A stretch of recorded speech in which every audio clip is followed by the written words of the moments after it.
This is a story all about how Daniel's life got twist-turned upside down. So I'd like to take a minute, just sit right there, and I'll tell you all about how Daniel helped Nebuchadnezzar. All right, so we're going to be talking about the story about Daniel, okay? Some of you may be familiar with it, some of you maybe not. All right, so King Nebuchadnezzar, he took over Jerusalem, okay? And he decided that he was going to take a whole bunch of the young men and train them up, okay? And they were going to be his advisors and interpret his dreams and do stuff like that. So basically, they were like astrologers and stuff.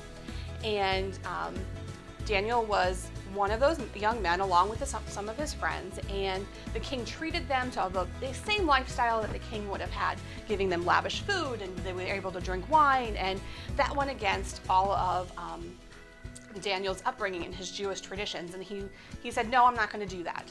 And so he didn't. He convinced the king's helpers that he didn't need to do that, so he was exempt from that. And God was so pleased with Daniel sticking up for what he believed in and his faith that God rewarded Daniel with the gift of interpreting dreams, and he also rewarded his friends with that gift as well. So he became one of the great advisors of the king. So King Nebuchadnezzar, he then had this really disturbing dream. He wasn't able to sleep. It totally, threw him off. He didn't know what he was doing. And so he took it to his advisors and asked them to interpret this dream for him. And they couldn't do it. They were so baffled by this dream. They didn't know what was going on. And this angered Nebuchadnezzar to no end. He was so angry by this, and you'll find that this is a kind of a theme in the Old Testament. People got angry very quickly. And he threatened to kill all of the advisors, and this included Daniel and his friends. And Daniel heard about this decree that the king put out, and he said, no, there's got to be a way I can help. So he asked God to reveal to him what the king's dream was. And so God did, and Daniel went to the king, interpreted his dream for him, and the king was so well pleased that Daniel then received great favor from the king, and he was given a high place, and the other advisors were all spared their lives. This is Daniel's origin story. Every great superhero has an origin story, a place where they started, a place where they got their abilities, and we learn to love them. We learn to see how special they are and how amazing they are, and it's the point where they were brought out to the world, okay?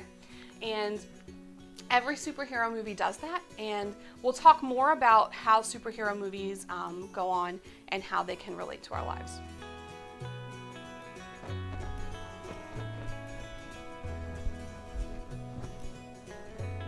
So you just heard about Daniel and how he was a superhero. He was just awesome and did all these cool things, and everybody loved him. And the same thing happens with Jesus, and the same thing happens with any superhero. If you've seen the movie Ragnarok, it's a Thor movie.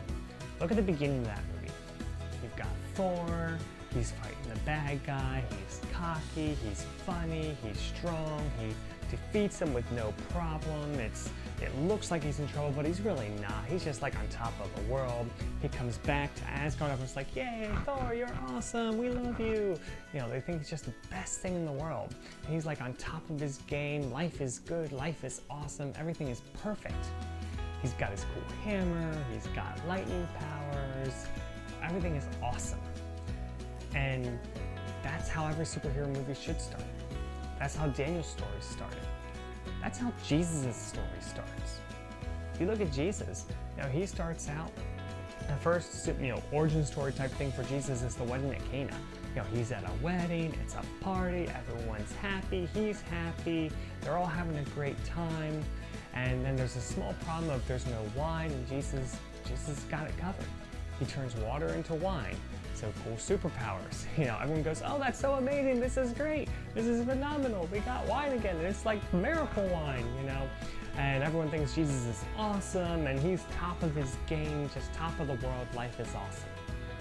Because that's how every superhero story starts. You and I, in our faith lives, we live a superhero story over and over and over again. Different seasons of it. And there are times when we are in that top of the world stage of the story.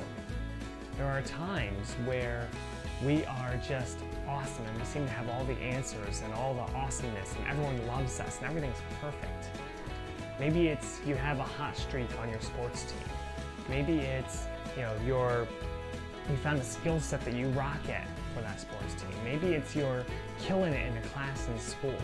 Maybe it's that, you're really doing something awesome at home with your family game night, just really winning the game nights. What we are called to when we are in that position where we are just rocking it and top of the world and everything is awesome, we are called at that moment to give to others. That's when we are called to help others with what we are experiencing.